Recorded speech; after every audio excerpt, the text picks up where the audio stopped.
Let's take a look now then at these 14 floors above the damage where the plane came in as a block in the North Tower. And let's do two things. Let's have a giant crane and imagine that picks up 14 floors and just drops them in air. You know, no building below, just drop them in air. How long will it take for the roof to get to the ground when you do that?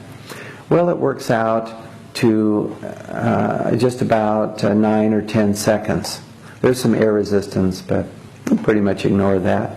The height of the North Tower, 1,368 feet.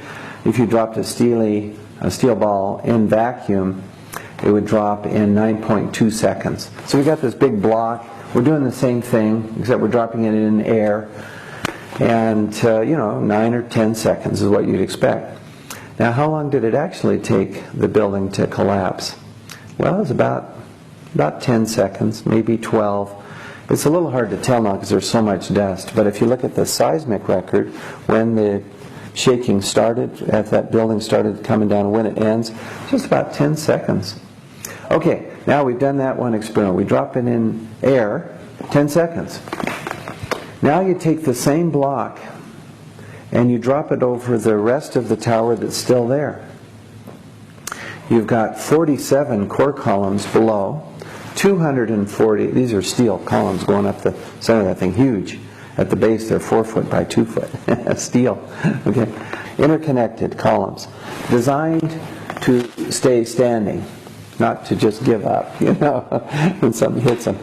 And then you've got 240 perimeter columns. Now you drop that block of 14 stories, okay, above the damage zone. You let that drop on the rest of the building. What happens?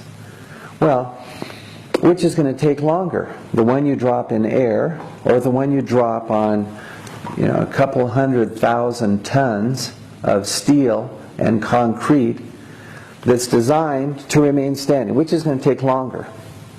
The one that you drop on the building obviously should take a lot longer than the one you just drop in air. The situation, when you time it, it's essentially free fall speed. Goodness, how does that happen with all this steel in the way?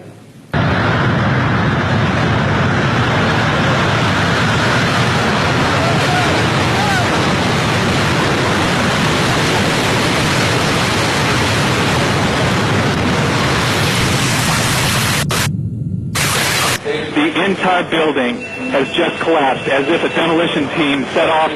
When you see the old demolitions of these old buildings, it looks like one of those scenes of an old building being, purposely dynamited and blown up. I spoke to the chief of safety for the New York City Fire Department. He received word of the possibility of a secondary device, that is another bomb going off. He thinks that there were actually devices that were planted in the building. If you wish to bring anybody who's ever watched a building being demolished on purpose knows that if you're going to do this, you have to get at the under infrastructure of a building and bring it down. This was clearly the way the structure is collapsing. This was the result of something that was planned. It's not accidental that the first tower just happened to collapse and then the second tower just happened to collapse in exactly the same way. How they accomplished this, we don't know. There's another way of saying that we need to look at conservation of energy and momentum. That analysis has been done by Professor Cutler, professor of mathematics. He comes up with 36 to 40 seconds, just this block hitting stationary matter. Now you throw in the columns, and this gets us to Gordon Ross, a mechanical engineer in the United Kingdom.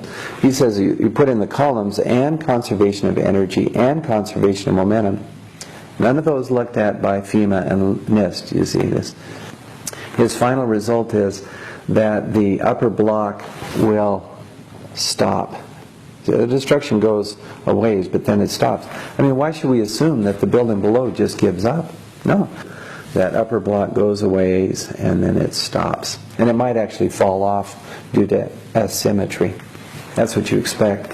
You don't expect it to fall straight down at near free fall speed unless you get the material out of the way below. The way that's done is with explosives.